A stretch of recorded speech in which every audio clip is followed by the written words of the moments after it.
right then. Well, we might just start and to kick things off.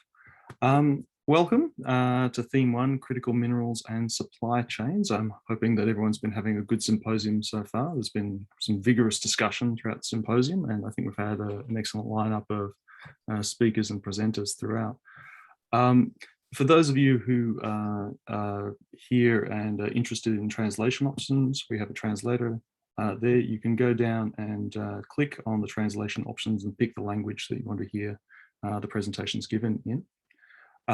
We'll save any questions until the ends of the presentations, and if you could just put your hand up and we'll, with the reactions, and we'll answer people from the reactions that we get from the participants.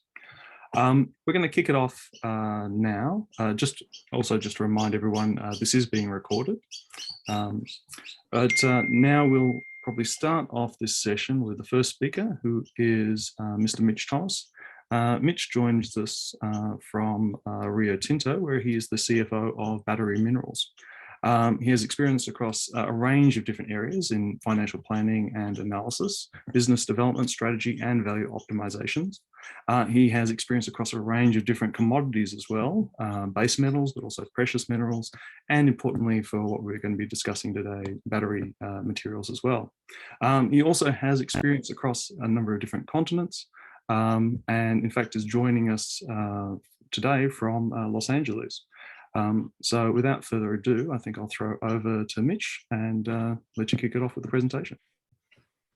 Okay, sounds great. Look, thanks, Stuart. Let me just try to share my screen.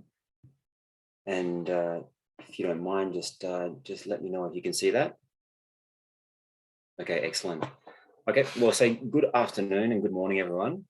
Look, it's an absolute pleasure to be here, and also having listened to some of the presentations. It's been very interesting. So again, thank you very much. Look, Stuart, you provided a very flattering introduction. I provided that actually to the organisers. It sounds a little bit like a resume, so I think I need to work on that. But anyway, thank you for just giving a few words. And as mentioned, look, I'm the CFO of Rio Tinto's battery materials business. And again, as mentioned, based here in Los Angeles, California. But originally from Australia. So look, on the presentation, I mean, you can see the title here, but I've tried to tie it back to the theme of today, being reducing risks in lithium supply chains. So look, I'll talk a little bit about a lithium extraction project we're doing in the US that will have impacts here domestically, but also potentially in Japan's automotive industry one day. And I'll get to that link in a few slides. So look, before I just get into the main presentation, some fantastic colleagues who are hopefully on the line from Tokyo have provided some useful context just concerning our company's relationship with Japan. So we are joint venture partners around the world with a number of Japanese companies, and that's across commodities like iron ore, aluminium, and also salt. And like the rest of the world, we buy a lot of machinery, equipment, and services from Japanese suppliers, and we have an estimate of over $1.2 billion in 2020 for our company, which makes it a very significant source of supply for us. And actually, look, I've got a few points here, but I think one of the more interesting ones here is that we're actually Japan's largest supplier of iron ore, which makes me very proud. But in addition to iron ore, we also produce aluminium. We supply aluminium, copper, moly. I've got about 5 other minerals and materials. So anyway, just a lot of raw materials that make up a big share of our, I guess, business, and a lot of these are also sourced from Australia. So again, very much on topic here today. Let me go to the next slide.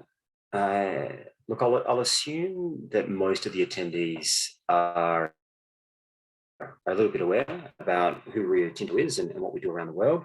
But just for a few seconds, I will highlight our purpose again, because I think it ties back to the theme. Being that we're a company that produces materials essential for human progress. And so I guess kind of to that point, look, I get excited personally and very motivated about the role we have played and will continue to play in progressing and decarbonizing our world. And the project I'll talk to today, I guess, kind of highlights that. So look, I won't spend much time on this slide, but the point of it is to say that we already produce a lot of materials that support a low carbon economy, and I guess would be considered critical materials. I think importantly, we have a few more on our radar, including lithium, cobalt, nickel, among others. And so I guess in general, we keep a close eye on what we call battery materials. Look, on this slide, look, I want to establish, and very much from my perspective, look, why I think Rio Tinto and other companies are excited about the lithium industry. But I'll give it a bit of a Rio Tinto slant. So I think the number one point is that lithium will play a key role in our transition to a low carbon, I guess, future and energy outlook. And so look, based on very much public estimates, but we see demand, again, based on consensus estimates, growing by above 12% per annum for at least the next 10 years and at also considerable rates beyond that. And with the majority of that demand, I think it's about 60%. 多く、60% は、多分 EV from my side, to be at the forefront of this transition, especially given that EV penetration is only 2 to 3% at the moment globally, is incredibly exciting for all stakeholders involved. So again, just a growth industry makes it very attractive for companies that have experience in this, kind of sector of bringing materials to market. The second point, I guess, is related, is that, we have competencies. So we have knowledge, we have personnel, and we have facilities that can extract minerals efficiently, including lithium. One point to say is, look, I'm definitely not a metallurgist, but the acceleration of processing technologies in the critical material space is very interesting, even for an economist like myself. So, I mean, for instance, you can see that flow sheets are emerging or in study that are achieving 20 to 50% higher recoveries than existing flow sheets in the lithium space, which I guess goes to show the potential in that, we can be mining less, yet delivering more in the future, which just goes to show that technology is going to play such a key role in the outlook for critical minerals, including lithium. The last point I have here concerns economics. And look, the truth is I'm a finance guy. So I think it's worth noting that, look, we don't want to be disingenuous and ignore the fact that the supply and demand outlook for lithium paints a very bright economic picture. And, we have shareholders that require returns. So this is, this is very important for any area of, future investment. And that's really what this industry needs. I can't remember the chap's name, but we're talking about the need to capitalize the industry and that strong balance sheets will be needed to deliver the growth that is forecast. And, very high level numbers, but the demand for lithium is forecast to grow by about 5 times to 2030. So we're very keen to see what big companies like ourselves and others with strong balance sheets can do to really provide the capital for investment. Okay, so enough preamble. Let's talk a little bit about what we are doing to bring lithium to market to unlock this kind of critical mineral or material. And so we have a very exciting project in California at our boron mine. And so I was actually out here earlier today, just by coincidence. So I work there a few days a week. And so what we have in this project is that we are intending to treat legacy and fresh waste material to produce battery grade lithium carbonate. And so I'm sure most people are aware, but if you're not, that's okay. Lithium carbonate is used in many battery chemistries, including Teslas. But no, I should probably say, Toyota, Prius, and a lot of other, car manufacturers use lithium carbonate in the kind of battery chemistry and formulation. So very important for this transition. As a bit of context on the project, look, it came about through geologists looking through assays or samples of waste material, and they were actually looking at what they could find in terms of precious metals. And look, a bit of context I should have mentioned, or it's on the slide, is that this mine's been around for a long time. So we do have what you would call kind of waste or legacy material. So what they were looking to do is to see whether anything could be recovered to, I guess, recycle that material for, for future benefit. What they actually found was modest grades of lithium. So not, massive in terms of some project that we're seeing hitting the market, but in terms of the lithium that we found, the benefit was that the material had already been mined and been through a few processing cycles. So, no fresh mining, no stripping, no waste movement. It had already been unlocked. So despite the grade being quite modest, it was available. So This was back in 2019 when lithium prices were not that great. But even at that point in time, as a company, we knew that lithium would play a very important role in the future. So we put some effort into seeing what we could do in terms of economic recovery. So a decision was made to build a pilot plant and then a demonstration plant, and I'll show a photo of that on the next slide, to test if we could commercially process lithium from this, I guess, clay waste. And look, the good news is that it worked. And so at the moment, we have our demonstration plant still kind of up and running.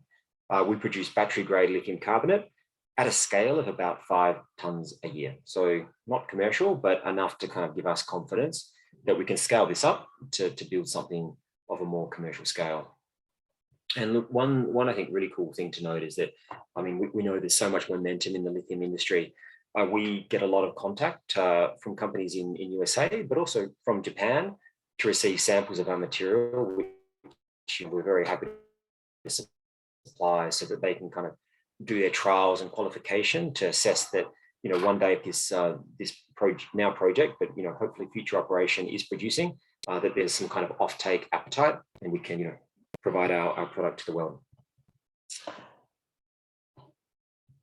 So look, this slide kind of goes into some of the work and the detail around the flow sheet that we've developed. And look, I will not go into it too much as it is not my area of expertise.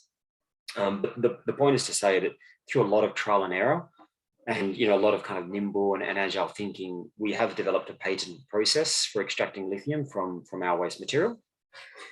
And one thing I really wanted to draw out here, and I know that people like Stuart and others from an academic background, either working in universities or perhaps even for governments, is that we've definitely had a lot of support here in the US. And actually one of our partners is the US Critical Minerals Institute. And it's just amazing the amount of support that they've given us and supporting us to get the project to where it is at this point in time. So I really wanted to give them a shout out. And also look, the photo here. So this is our demonstration plant.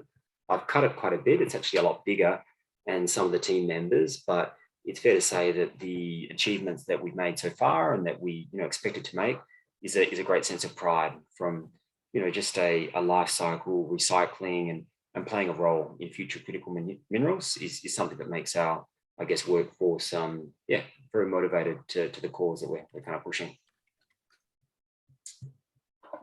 On this slide, I just want to touch on next steps. So in terms of where we're at just now, our process of working with our demonstration plan is that we've almost finished, I guess, our trials and finished our studies supporting what an expanded project could look like. And at the moment, the expanded plant is looking to produce upwards of 5,000 tonnes per annum. And for reference, that would be enough to produce about 70,000 EVs per annum, which is a lot of cars, so really making a contribution.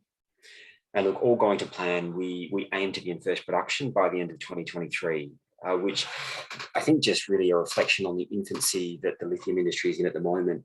If we do produce, say, 5,000 tonnes per annum in say 2024, speaking very hypothetically, that would actually make us the largest lithium producer in the US. So we're getting a lot of support from state and federal bodies to make sure that we get across the line, but it's very exciting to be kind of in that eye of the storm. One point to note is that, look, the initial plan is to produce 5,000 tonnes per annum, but we do have a lot of legacy material. So there is potential that if the project does all kind of go to plan, that we can scale up to, 10 or 15,000 tonnes per annum, but as a staged expansion. This is my last slide. I think the point worth noting is that I wanted to concentrate this presentation today just on our California opportunity, but we do have a few other lithium exposure projects in the mix, including a Yada greenfield opportunity in Serbia, which there's been a bit of press about, but we also have a small project in Canada, which is progressing nicely.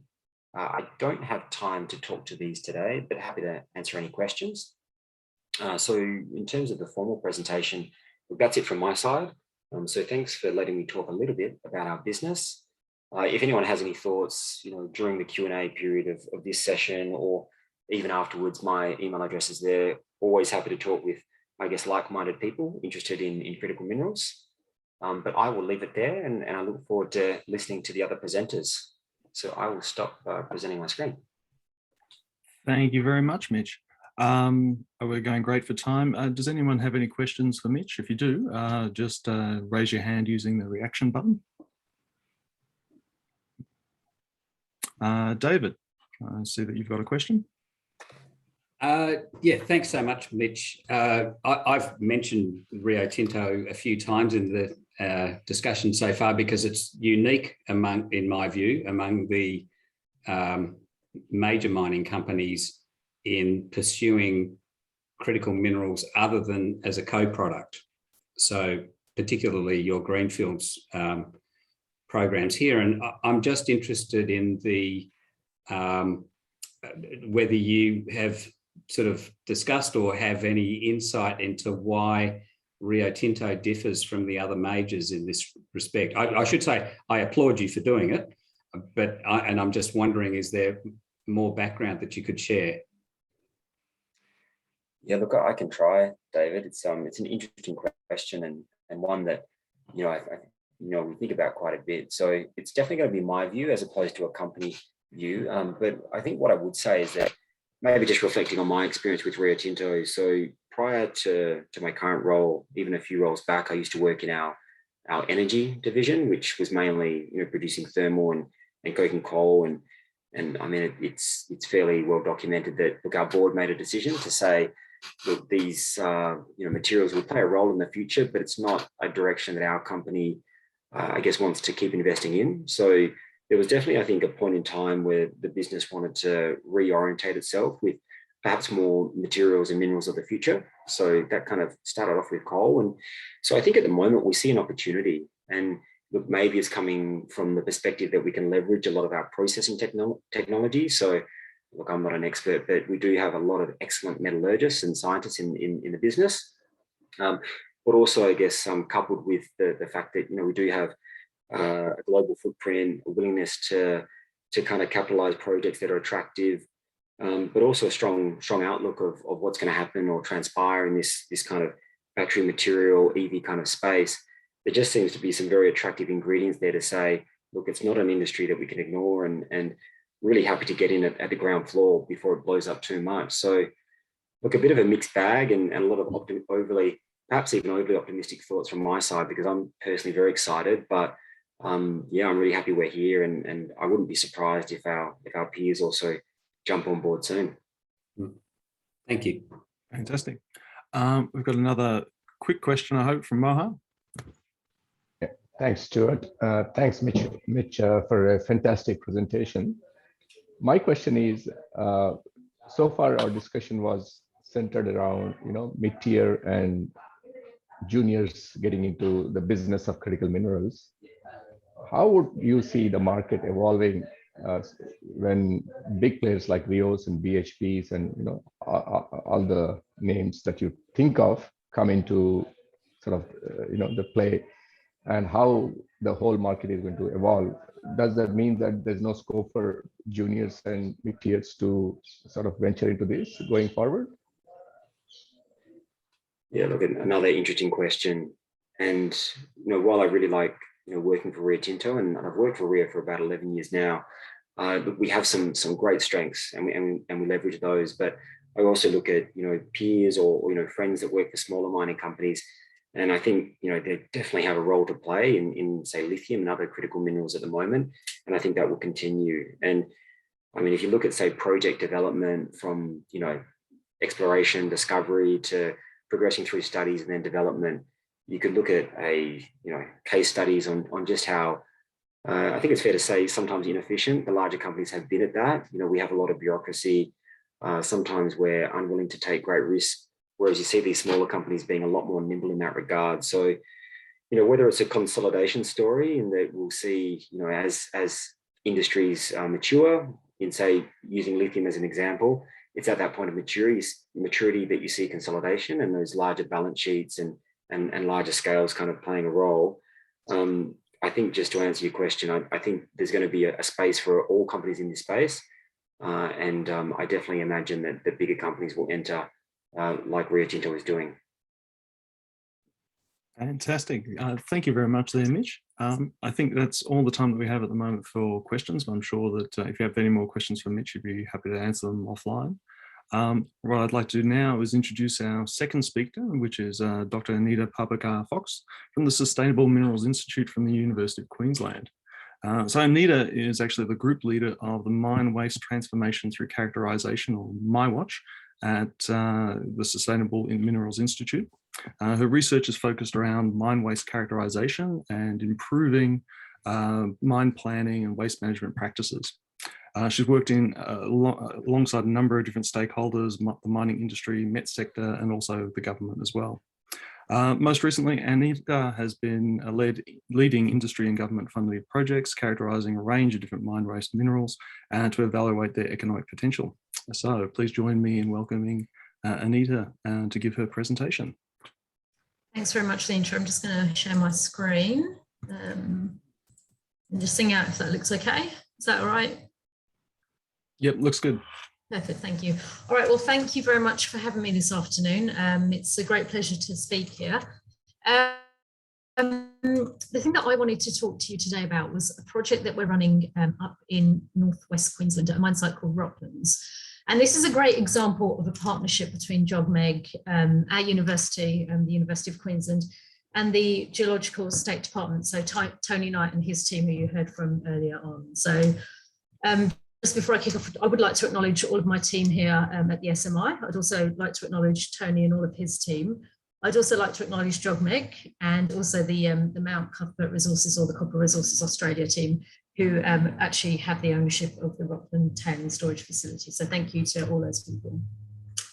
Where I'd like to begin, though, is thinking about something a little bit different. So I guess we've talked a lot today about, obviously critical metals, etc. But I always love to start, talks by looking at the risks in mining, because certainly when we think about environmental risks, we can see that in terms of on the minds of major companies and a lot of sort of stakeholders involved in the mining sector, environmental issues are very much sort of at the forefront of people's worry lists. So in terms of, numbers 1 to 3, we've got environment and social, we've got decarbonisation, and we've got license to operate. So when I look at, this diagram, I guess to me what it says is that we have significant issues around how we're managing our mine waste in terms of acid and metalliferous drainage. And we also have significant issues around how we're managing our mine waste in terms of geotechnical stability of the tailings storage facilities. And I don't need to talk to you about in terms of, recent examples of failures in that context. We know that we're doing, we've got this significant environmental problem associated with how we're storing our waste, both geotechnically and geochemically. So what can we do different in the future that might help to sort of, build towards de-risking those mine waste facilities? And I suppose the whole transition towards, critical minerals and their, ever increasing importance has been great in terms of the waste sector, because all of a sudden, when we look at mine waste, we're not just thinking about, how we can just, put this in that dump over there, or how we can put it in this tailings storage facility. From the previous speak from Mitch, we're actually seeing that there's that opportunity to look at these materials, characterize them, and work out if there's an opportunity there to supplement our need for these critical minerals and metals as we sort of transition towards that low carbon future. And I'm not telling you anything you don't know, so I'm fully aware that this is probably old news.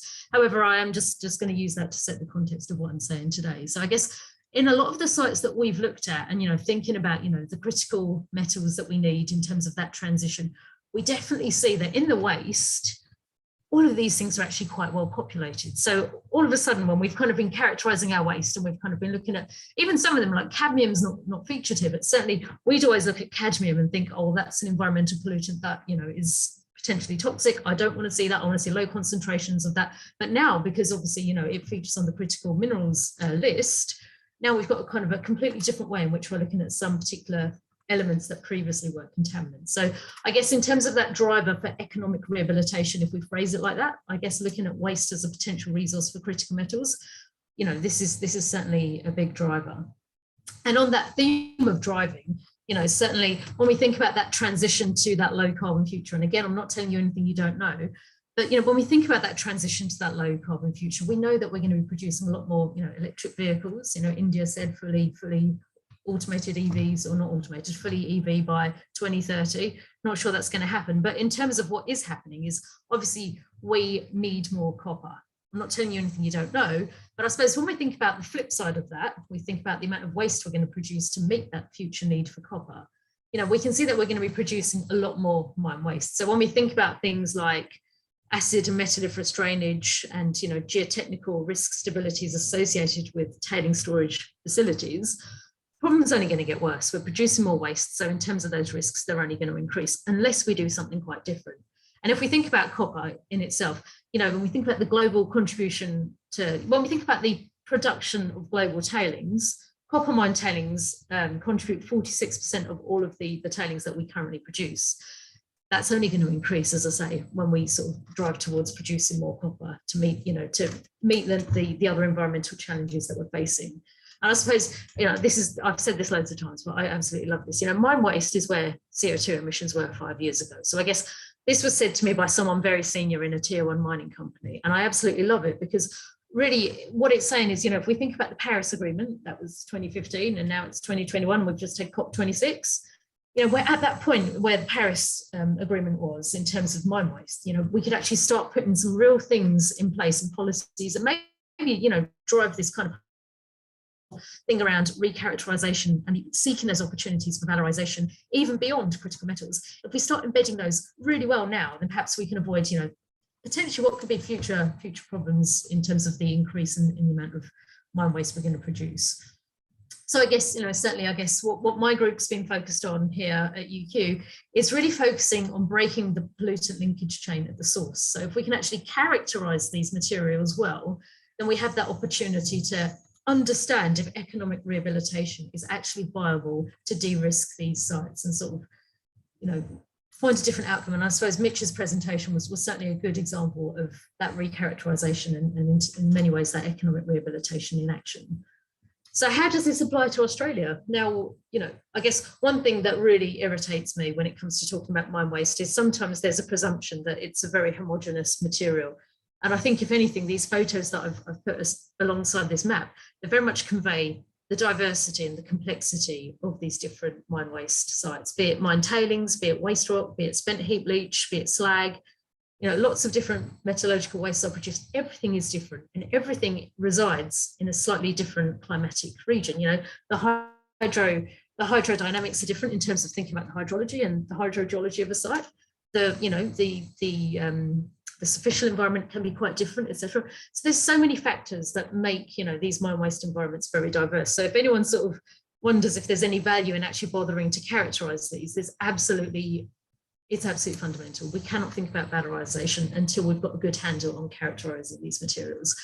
Now that characterization, it's not just in terms of, I guess, geochemical properties and even geotechnical properties, but, you know, we can use other tools too, like geophysics, to really help inform about the subsurface architecture or, you know, the pore space or whatever that we need to sort of resolve about these mine waste environments. And only through collecting all of these pieces of data and integrating it can we start to sort of build models in terms of thinking about that valorization and what future mining of that could potentially look like. Because, I mean, obviously there has to be a schedule that's designed and so forth. And I show this map here from Tim Werner because really it just goes to show that there are so many opportunities in Australia. So, I mean, this sort of lists the number of active and inactive mine sites in Australia. And this sort of accounts for, you know, quarries, very small workings to very massive ones, hence why they may look like there's an extortionately large number of dots across the map. But he compiled all this data from state geological surveys and the information they had on their portals. So really, it's just showing you that there's so much opportunity to really sort of search for these critical metals in Australian mine waste. And, you know, in terms of de-risking, there's a significant opportunity here to sort of safeguard the future in those terms too. So I'm just going to talk briefly about some examples that we've already kind of uncovered. So this is, before I joined the University of Tasmania, I used to spend my time researching, sorry, the University of Queensland, I used to spend my time researching down at the University of Tasmania. And so this became a state that I knew very well indeed. So it's off the main coast of Australia, if you don't know. So what we are looking at here is a map that shows net acid producing potential across the surface of Tasmania. Now, this was a piece of work that was undertaken by the Office of the Supervising Scientists back in the late 90s. And so this map was drawn in the early noughties. But, you know, it's a great map in terms of highlighting where, you know, our problem rocks are in terms of our mining operations and the rocks that are forming acid and metalliferous drainage. But let's look at this map in a completely different way, because a lot of these sulfide minerals, these reactive sulfides, they're actually the primary hosts of these critical metals that we've been sort of seeking in Tasmania, and also a few other metals too, I may add, so hence why they're listed here. And so, you know, look at this map in a completely different way, because what this map is actually showing us, it's an exploration target map in a secondary context. So, you know, there's been lots of companies that have kind of been poring over the waste materials here and trying to look at them in that valorization context. So I'm just going to talk very briefly about a couple of those. So Range Resources, for example, they own the Savage River mine. So that's obviously located here in the northeast. And the work we've been doing with them has been looking at their mine tailings in one of their tailings storage facilities called the Old Tailings Dam. And there we have cobalt hosted in pyrite. So we've undertaken a long series of projects which have been kind of looking at the opportunity to bioleach and recover that cobalt. And so I guess when we first started off with our sort of research projects with Savage River, we were very much sort of restricted in terms of our sampling to these sort of upper kind of 2 meters of materials. But as time's progressed, we've now actually been able to pitch to the Tasmanian state government to actually fund us, you know, up to $250,000 to draw some deep sonic holes across that TSF and explore that deportment of cobalt throughout, and actually its fertility at depth, and then use that to actually drive some of our metallurgical test work. We've sort of looked at our bioleaching methodology, and we found ways that we could actually optimize that. And I guess in this project that we're running now, we're going to look to optimize that using these samples that we've collected from depth. Places like Mount Lyell, again, that's you know, whilst I put Vedanta here, is currently the owner of Mount Lyell, but obviously it's going through this 2-year optioning kind of process with New Century Resources. And what they're looking at obviously is a range of opportunities across the Mount Lyell sort of deposit. But one of the things they have there, and it was something my honours student, Johanna Van Balen, discovered a couple of years ago, is that again, here in Mount Lyell, we have pyrite, which is well endowed in cobalt. So we have another opportunity there to recover cobalt from those mine tailings. And so part of the work that New Century Resources are going to be doing is to see if there's a potential business case they can develop, you know, around sort of that tailings reprocessing there. You know, there's a lot of things I could talk about going on in the west coast of Tasmania with these different companies. I don't have time, I realise, but certainly if you're interested to learn a bit more about those, then please contact me after this presentation.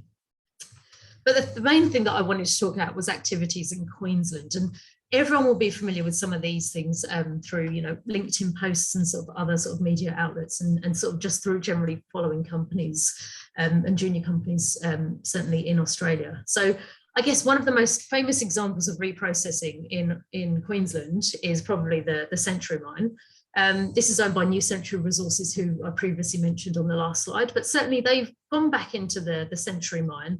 They've taken ownership of it from MMG, and they're reprocessing the tailings, and they're pulling out additional zinc. Now, you may be curious, the zinc is obviously hosted in sphalerite. We have had to look at whether or not there's opportunities to, you know, further recover indium, gallium and germanium from these mine tailings, and we've done sort of a laser ablation study and a mineral characterization study to examine that. We didn't see that those were particularly endowed, so in fact their recovery of just zinc is pretty sound in that regard. But it's also, I must highlight, it's worth characterizing these sulfides in that context anyway, even if you find that they're not fertile, but it's worth sort of just checking that that's the case. Mount Carbine is another example of active reprocessing of tailings, and they're recovering tungsten, which is considered a critical or a new economy metal in Queensland. And we have some examples of, I guess, precious metal recovery kicking off. So at the Mount Morgan mine site in Queensland, you know, another famous classic example of acid and metalliferous drainage formation in Australia. But Heritage Minerals have gone back into this site. They're, you know, they're looking to sort of kick off their project in a very significant way in the next couple of years, where they're going to be reprocessing the tailings and pulling out gold using their resin process, which is, I guess, a technology that they've developed in Malaysia. There's also a new opportunity of recovering gold from Tick Hill, which is sort of, again, an ongoing kind of project which just kicked off late last year. So I guess that's talking about some of the activities in Queensland, and based on this, it's kind of motivated the Queensland state government to think more broadly in terms of what are the opportunities across the state. I mean, certainly we have probably 40 sites in Queensland which have sort of significant acid and metalliferous drainage risks. And so when we first discussed this project with the Queensland government, we were very much focused on cobalt. So I suppose thinking about the Northwest Minerals province in Queensland, you know, the IOCGs, the said hosted deposits, etc. We've always suspected that there's endowed cobalt there. So when we kicked off this project, we were very much looking at, you know, is there an opportunity to sort of look at cobalt recovery from the tailings? And, we've often had people sort of talk to us, oh, why would you bother in terms of thinking about cobalt? But, certainly as we see, the changing thirst for cobalt, it's sort of changing landscape motivated by these big companies. I certainly do think there is a value in terms of looking at cobalt and mine waste as that driver for that economic rehabilitation. And I guess, host the sort of tying it back to the geology and sort of the ore deposits that we have in sort of the Northwest Province and beyond in Queensland. There's certainly cobalt is commonly associated with, stratiform sediment hosted deposits, iron oxide, copper golds, etc. So for us, that's really been the first pass kind of where are we going to start exploring kind of process that we've gone through. We've looked at the geology of these ore deposits. We've kind of thought about what the potential signature in the waste could be. And that's helped us sort of hone in on sort of the first round of sites that we've had a look at with the Queensland state government. And that's what you're looking at here. So these are kind of some of the sites that we've already characterised. I'm not going to talk to you about all of those, so breathe a sigh of relief. But certainly, this is just an example of like the Capricorn Copper Tailing Storage Facility where we were looking at sort of cobalt endowment. But here's an example of us working at the Rocklins Tailing Storage Facility, which is what I'm going to talk to you in a bit more detail in the next few slides. So what we've done at each of these sites is that we've gone to the site, we've done a first pass characterisation study where we've collected up to 80 samples, representative as much as we can, sort of the different tailings facies that we've kind of collected and logged. Because this is, obviously restricted by budget, we want to sort of enable some sort of coverage across the site, across the state, and test that fertility for these critical metals. We've sort of been restricted to using sort of hand or room methods, and where we can, if we can use an excavator, then that will enable us to do a bit more sort of deeper sampling in some cases. But once we've got those materials and we've taken them back to the lab, I guess the sorts of things we've been doing is putting it through a very detailed geochemical assay program. And where we've kind of seen particular endowment in the metal that we're chasing, we've done detailed automated mineralogy and bulk mineralogy analyses. And we've also had a look at how those metals are actually sited within the minerals of interest, because if we don't understand that mineralogical hosting and the siting of those metals of interest, then we can't even begin to think about the metallurgical recovery options that are on the table. So this kind of integrated workflow has been enough for us to sort of do that first pass analysis and sort of say to the government and sort of to the investors, yeah, this one's potentially a goer or this one potentially isn't. So that's been quite a valuable way to get to that answer. And I guess we've been doing this work with the Queensland state government, but we've also had Geoscience Australia and other state governments also sort of provide additional funding into this kind of, I guess, what's becoming now a national sort of mine waste program to explore for critical metals. But focusing on Rocklins, and this slide wasn't in the original slide deck, so my apologies to those who are sort of using the Japanese translations. But this provides a bit of history in terms of Rocklins. So it's situated in the northwest, so it's in that northwest province. It's an IOCG deposit. It's had a long history of mining, as it were. But I suppose there's been minor historic production at the site between 1968 to 1972. So there's kind of some older mine waste features across the site. So Quedeco were probably the first company to go in and sort of do something formally in a big way. Open pit mining activities commenced in 2012 with associated processing commencing in 2016. They reported, in 2018 that they sort of gone through 2.3 million tonnes of ore between 2015 and 2017. So that gives you a bit of context in terms of, the amount of activity that was undertaken at that particular site. They unfortunately transitioned out of the site and new owners came into the site in 2020, and that was Mount Cuthbert Resources, who are now called Copper Resources Australia. And they're the group that we've been working with, who've provided us access to the site in this particular project. So what we did was in 2020, funded by the state government, we went to the site. We did one of our first pass analysis, which we call a Stream 1 sort of sampling campaign. We had limited time on site, hence the distribution of the hulls that we hand ordered here. But what you can see is that we've kind of very much targeted the spine of the tailing storage facility here, which has several million tonnes of tailings. And we've got, where we could sort of some perpendicular transects too. And that for us is enough to sort of give us a bit of a snapshot indication in terms of the heterogeneity and variability of these tailings. And so what we do is when we go to site, we log the facies that we encounter. And we certainly saw in terms of a range of cobalt in the assay data, from 200 ppm to just over 1000 ppm. And, you might be thinking, well, that's not so much, but actually anything over 3000 ppm average is, for most companies, considered something to continue exploring or looking a bit further into in terms of that metallurgical recovery. We also looked at the copper too. Certainly in terms of copper grades, they were a little bit ordinary, but certainly the cobalt looked pretty interesting in the tailings. And it, I've sort of mentioned that it's got to be this integrated approach in terms of looking at the mineralogy and the mineral chemistry. Certainly in terms of pyrite, we had up to 9% pyrite in these materials. And if we look at the endowment of cobalt in the pyrite, we had up to, I guess, 3%. On average, just under 1%, which is pretty well endowed for these materials. And so with this information, we kind of, we took it to Jobmaker. We were like, they've been actively interested in terms of getting into, looking at tailing storage facilities in Queensland and seeing what they can do to help us sort of characterize them and metallurgically work out if there's an opportunity to recover value. So Jobmaker sort of tapped into what we were doing across the state, and based on that and a few other factors, they cherry-picked Rocklins as a site that they wanted to invest more money in. So funded by Jobmaker, we've gone back, we've done some more holes, as you can see here with the crosses in red and yellow. And that's Tony Knight there with my director and Tony's colleague, Helen Dejeling. Basically, there was a signing ceremony because, Jobmaker provided this funding for this research. And so our team went back in September. We did some more handovering. We collected those materials, and they're now in the process of coming back to Brisbane now, where they'll go into the geochemical assay lab and go through that sort of similar program as I described. And we have bulk samples going up to Jobmaker for them to actually undertake metallurgical testing in their lab. So basically, we're all focused on how we can actually recover that cobalt most efficiently from these mine tailings. I don't really have time to talk about the rest of my slides, but just as a snapshot of the work that we've been doing across the state, certainly with these sites, Osborne's been a bit of a hotspot as some of these other places like Selwyn and Pindora, but certainly we're focusing our continued exploration efforts in the Northwest Province. And potentially all of this might drive towards, us thinking about in Queensland, maybe there's an opportunity for us to actually establish a cobalt hub. Like if we can all define that there's significant cobalt in these mine wastes and they're all sort of hosted in a similar metallurgical kind of or mineralogical context, then maybe the metallurgical processes we need to employ to recover that value are similar. So much as, the Palaszczuk government announced the vanadium plant in Townsville, maybe we could sort of in the future see a cobalt hub or sort of similar plant being established in the Northwest. Thank you very and I much. guess just finally, we're looking at new technologies for critical metal recovery. There's a whole bunch of new things coming online, and these need to be fine-tuned in terms of recovering that value from mine waste materials.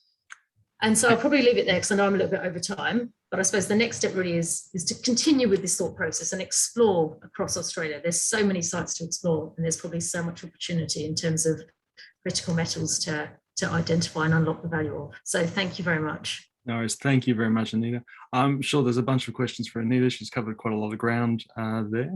Mohan's got one about ash ponds, but actually, Mohan, we might shelve that one until after Stephen's talk, if that's okay. Maybe we'll go into the break afterwards, and we'll just let Stephen speak. But thank you very much again, Anita, and we'll introduce our first speaker.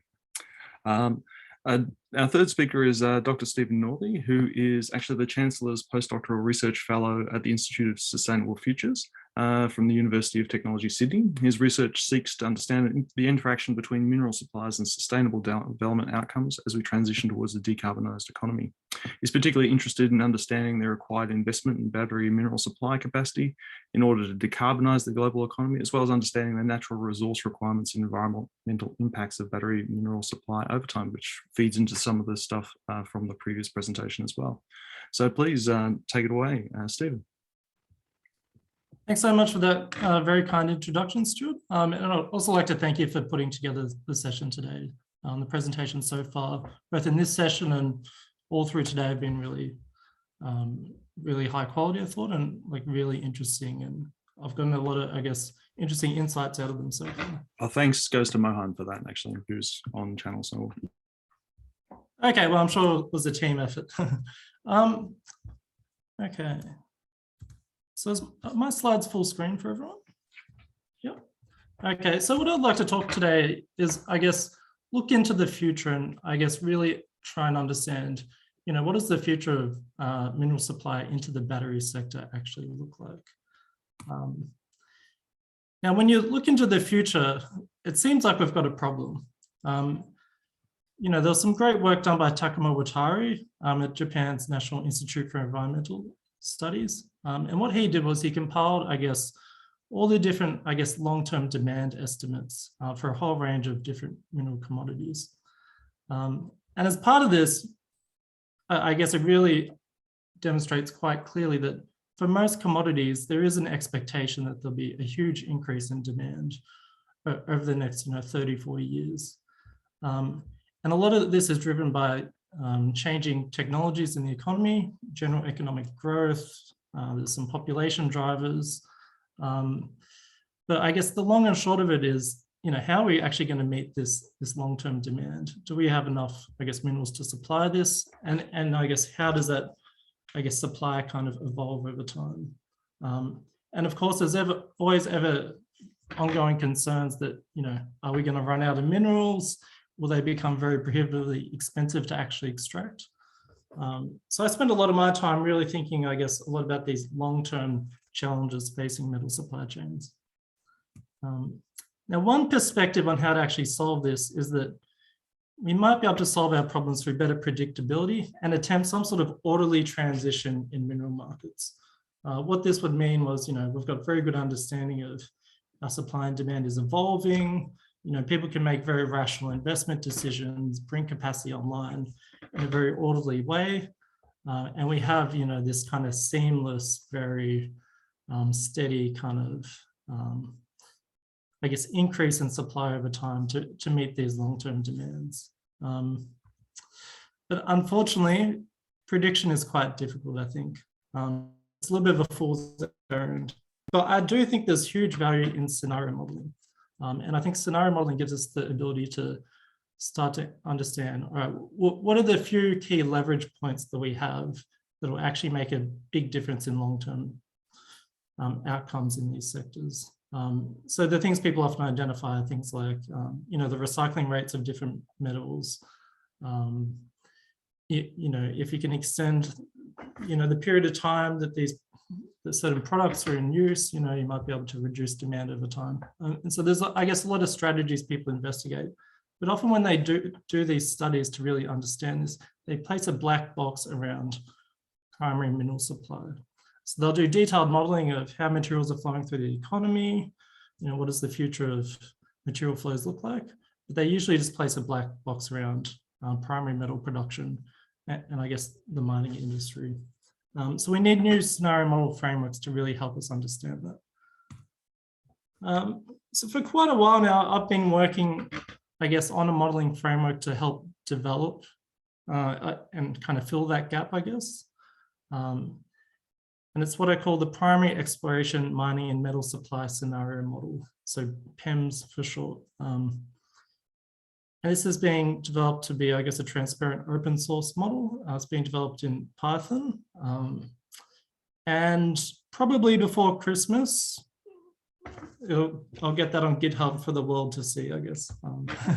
It's been a bit of a labor of love. It's taken quite a while to put together.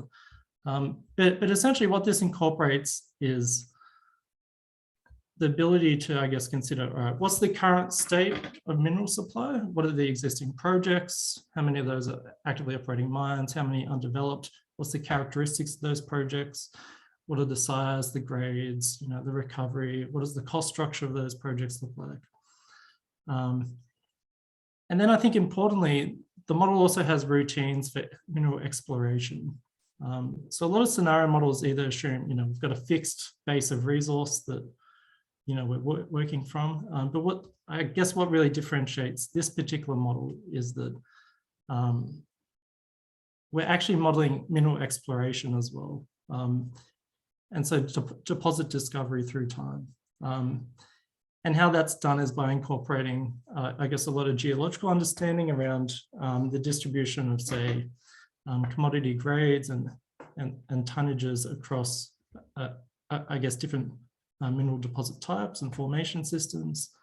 And there is, I guess, ability to specify, deposit type specific recovery models or cost structures as well.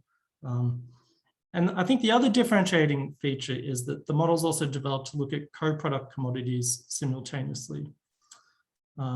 So you might be interested in cobalt, for instance, but we know that cobalt's often produced as a co-product from nickel and copper production.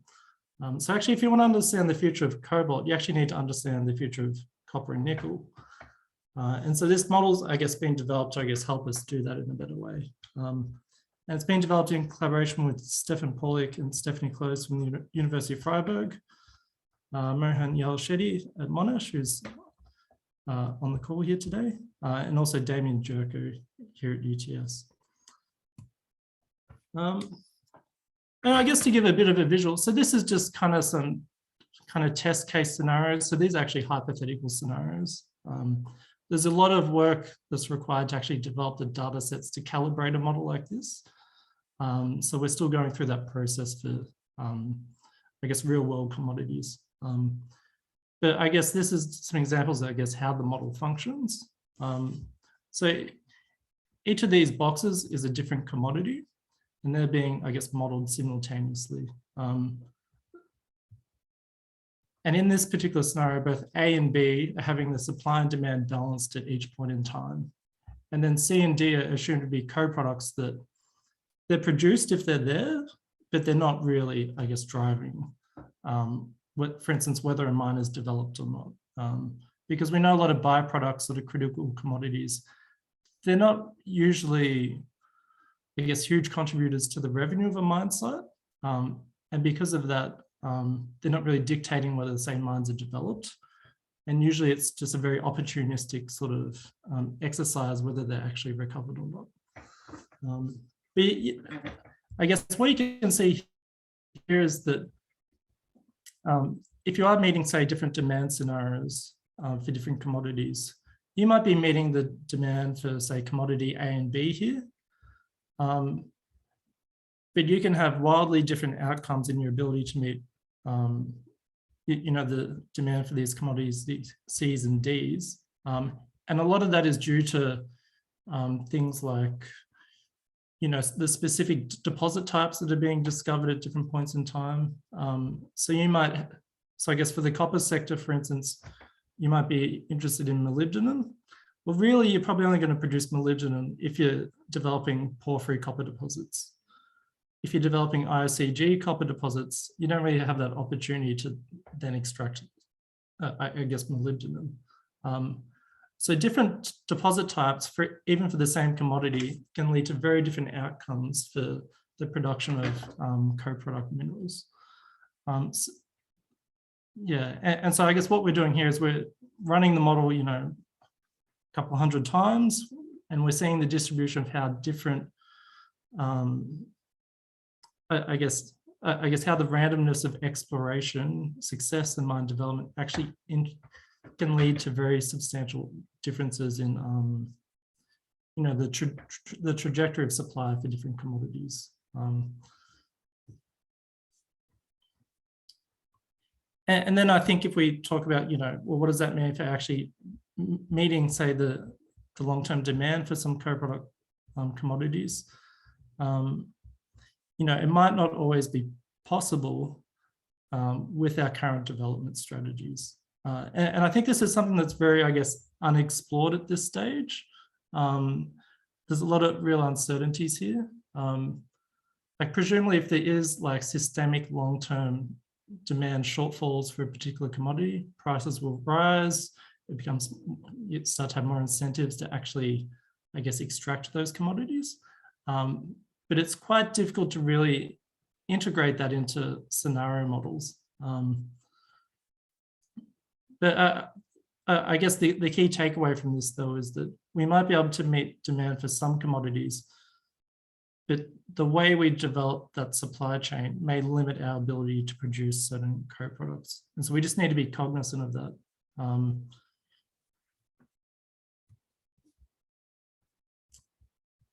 And I guess this model, I guess, has a lot of flexibility to, I guess, look at different aspects of long-term supply.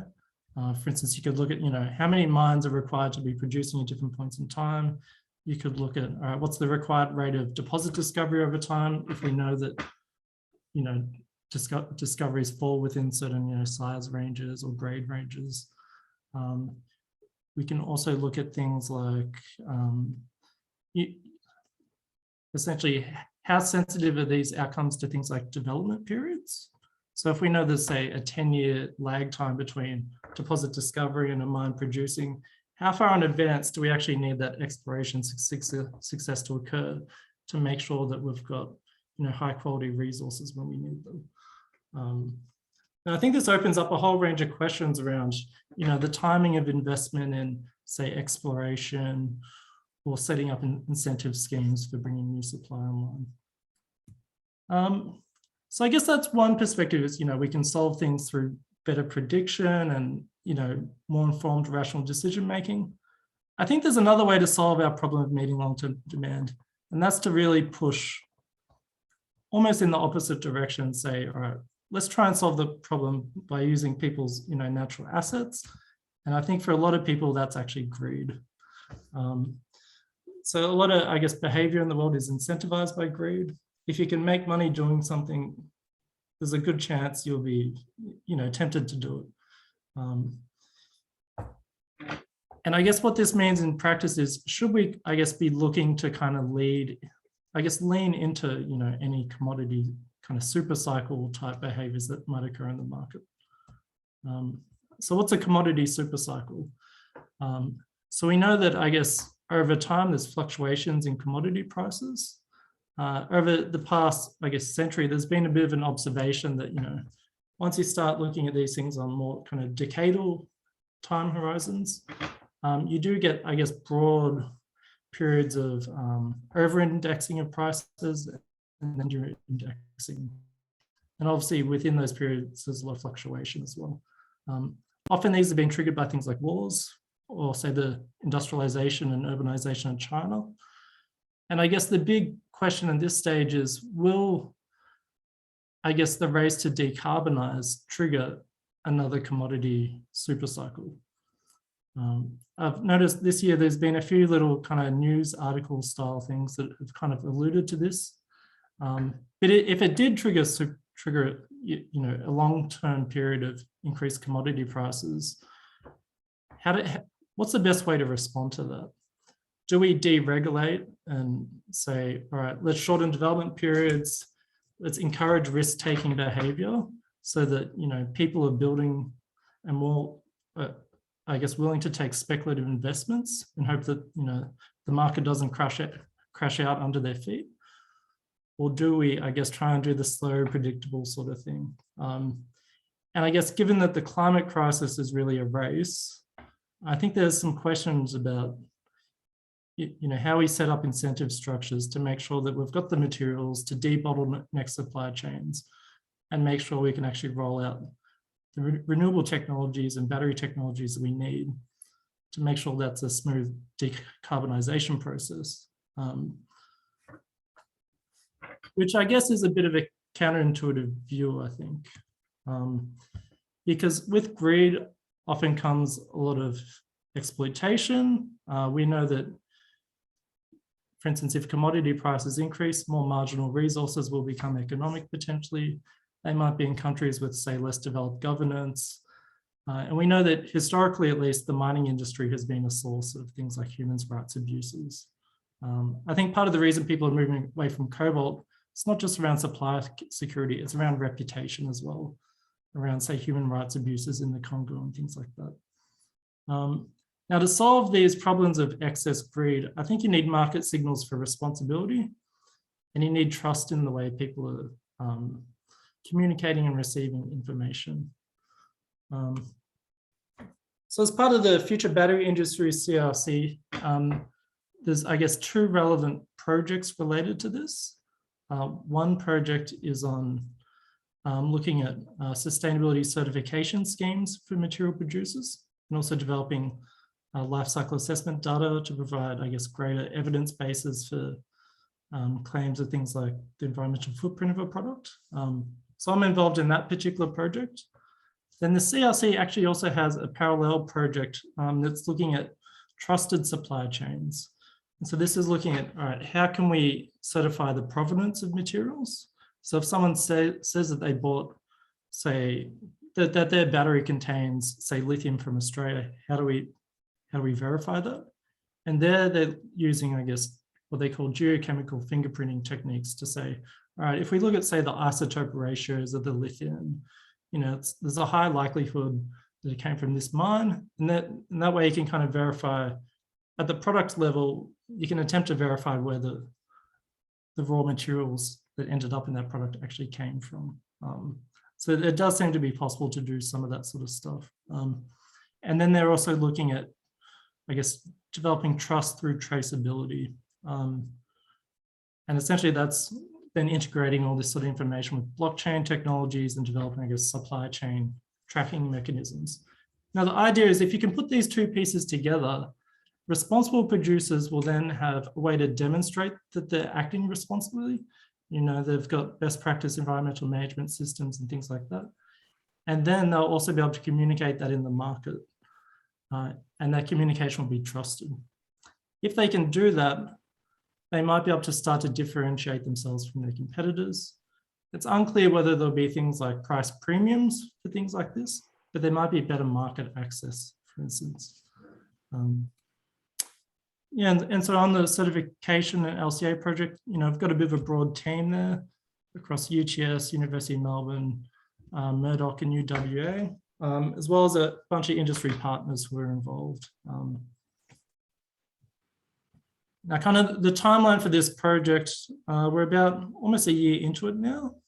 It's kind of over 4.5 years, but it's developing, I guess, better understanding of sustainability certifications for mine sites. So that's things like IRMA, the Initiative for Responsible Assurance, looking at what are the data requirements for life cycle assessment. How can we integrate that more with, say, the data that's collected for things like sustainability reporting? Are there better management systems companies can use to, I guess, manage all that data? And then I guess we're trying to, I guess, also do a lot around just general education in the industry to make sure that people are understanding this kind of evolving landscape. Thank you, Stephen. Yeah, and so this is kind of my final slide, I guess. So we've produced a few reports from that, which are available now. So if anyone's interested in that, just feel free to get in touch. Yeah, that's all I had today. I'd like to thank everyone for listening. Yeah, happy to share these slides with anyone, or, you know, discuss any of this stuff with anyone at any time. Thanks. Thanks very much, Stephen. Well, that actually brings us right on time today. So we might wrap things up here. I'm sure if the speakers want to hang around for a little bit and everyone has any informal conversation that they want to go ahead with, that's fine. We're actually going to take a little bit of a break now until the afternoon session rejoins at, I believe it's 3:50 Australian time and 1:50 in Japan. And that will be back in the main session. So I'll just post that web address there for those of you that need to rejoin the main session later on. But in the meantime, I and I guess the speakers can hang around for a little bit and we can have some informal conversation just as we wrap up. But otherwise, thank you very much. And thank you all for an excellent round of presentations as well. I know I got a lot out of it. I'm sure all of the participants did as well. So cheers, thank you very much.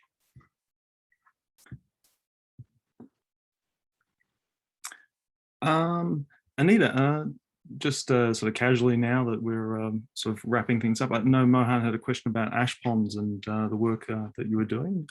Did you have any comments about that you wanted to share?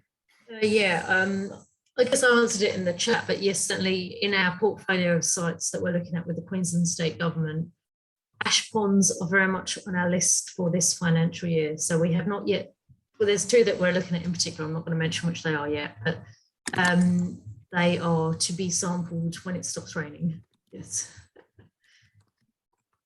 And so I guess the thing that we're looking at in those ash ponds are selenium and rare earth elements. So selenium and rare earth elements primarily from those two? Yeah. Yeah. And I guess maybe I had a quick question for Stephen. I don't know if anyone has any questions directed at Stephen, but I just had one. Given, in light of some of the things that Anita was talking about, are you incorporating tailing stands reprocessing in your modelling, or is that something that you can include in that model? Yeah, so the model will tell us, like, you know, what's the recovery of different commodities? How much is ending up in tailings? That's part of it. I guess to include, I guess, tailings themselves. I guess if you had a good cost model that actually demonstrated that that it could be properly extracted, you could probably incorporate it in somehow. I guess it's a little bit tricky because often with tailings, you've already extracted a lot of the high value material. And that's why it's the tail, it's the tail of, it's that long tail. As if you're chasing the same commodity. Yeah. I mean, I guess in the case of New Century and Century, very lucky for them that they could go back in and recover the commodity that was being sought in the first place. And I guess the same thing with the Helium mine down in Tasmania. I mean, they've gone back in and they're recovering exactly what they were recovering in the primary extraction, if we call it that. But I guess in most cases, the things that we're chasing in the tailings are the byproducts, and they weren't valuable before, but they are now. Yeah, and I think when you have things like the weathering process and the mineralogy shifting over time, like you see with gold tailings where they oxidize and the gold becomes more available. Like it's really tricky to incorporate that into a long-term scenario model though. Like there's just a lot of conceptual difficulties. Like we already struggle with scenario modeling to, I guess, design it in a way where it's giving meaningful, I guess, information or useful information. And all scenario models are wrong, but some are useful. Mm-hmm. Yeah, like if the information is there for the tailings dams, the potential resource in them, there would be conceptual ways to work it in, but it's quite challenging, I think, just because the nature of the resource is so different from the original deposits. Yeah, I guess this motivates the need for a national database. We had a quick question from MW to Anita about what primary sources of selenium and rare earths, I'm guessing, whether it comes from clays or volcanics. I think, oh, well, do you mind sharing your answer? Yeah, I guess with selenium, I guess the primary host that we've been looking for is pyrite. So selenium is very much hosted in our pyrites. I guess the other thing we've been looking at is vanadium, and that's again pyrite associated. Rare earths for us across, I guess in the work we've done today, we've been, we've sort of identified a north-south corridor just in the northwest minerals province. So I guess extending from Mary Kathleen all the way down to Ardmore, or just to the north of Ardmore. We can certainly see a concentration of rare earths there, but in each of those sites, obviously they're geologically different in terms of their deposit geology, but the rare earths are hosted in many different things. So we're looking at apatite, fluorapatite, allanite, stilwellite, even in terms of laser ablation analysis, we've had misfires on the laser and accidentally analysed some garnets, and they're also actually slightly endowed in rare earths. So I guess the rare earth host mineralogy is a little bit more diverse. Yeah, but certainly with the selenium and the vanadium, it's more of a pyritic host. Yeah. And are there any more questions from the audience? James. Yeah. I was just wondering, this one's to Stephen. It's about the exploration modelling in the, basically, I assume there's a lot of stocks and flows and that stuff modelling at the Pauliac end of it. For the exploration modelling, you're saying, so it seems like there's a lot of, random elements in which types of deposits you exploit. And so you've already said that the changes in prices are hard to accommodate in the exploration model. The other thing I would have thought too, and I don't know if there's been thought going to how you would deal with this, you're saying that some types of deposits will give you, high amounts of co-products, but others, if you get your copper from one type, you might get a heap of cobalt. If you get your copper from another main type, you'll get very little cobalt. But I would have thought a starting point there for the exploration modelling to work out if you're going to have a shortage is you should assume the high cobalt ones are mined, not for the past wastes, but going forward, you would assume that the high cobalt ones are mined because they become more valuable and automatically become the exploration target. So I would have thought one way to, I don't know how you would implement it, but one way to tailor that sort of modelling would be to say, okay, in this scenario where we think cobalt's going to be in demand, these high cobalt copper deposits will be explored for, and success will increase and supply will go up a lot. Yeah, I think that's a great point, James. And I guess how the model is working is when there's a shortfall in demand, it generates a whole bunch of new deposits. But then it has to, I guess, schedule, all right, which deposits or operating mine sites are going to produce before others. And so there's I guess a value sorting kind of algorithm in that. And so like the model, you could put in, say, commodity prices, and I guess have an estimation of, say, if you got more cobalt in the deposit, that's going to increase the value a bit, and that'll make, a higher cobalt deposit, slightly more valuable. It will get produced from before these other deposits. So the model kind of does allow that, but there's real open questions, I think, around like supply demand elasticity and how that affects commodity prices. Oh yeah, well, I'm actually very down on a lot of the elasticity modelling, because that stuff's only meant to work, even with the existing economic computable general equilibrium models and stuff like that. Those elasticities are only meant to be meaningful within very narrow bands, and we're talking about restructuring economies, totally different structures to the economy. So almost by definition, they must be meaningless. But yeah, they're all people have, but sometimes one has to just profess ignorance and say, well, you can't work this out. Yeah, and I think the way to approach it is through what if scenario modeling. So you just say, oh, what if prices increase 20%? What happens? What if they decrease 20%? And you just do the sensitivity analysis, and you see how it influences things, I guess. But like sorting through all the information that pops out of it. Thanks. Okay, well, we might actually just wrap it up there, unless there's any more pressing questions. Again, if everyone could join me, and maybe we'll all unmute for a second and give our speakers a round of applause. How about we do that? So it's always hard to clap for people on Zoom, but thank you again. A really engaging bunch of sessions. I'm just going to post in chat the link to the main session, which is going to be starting in around about 4 minutes time.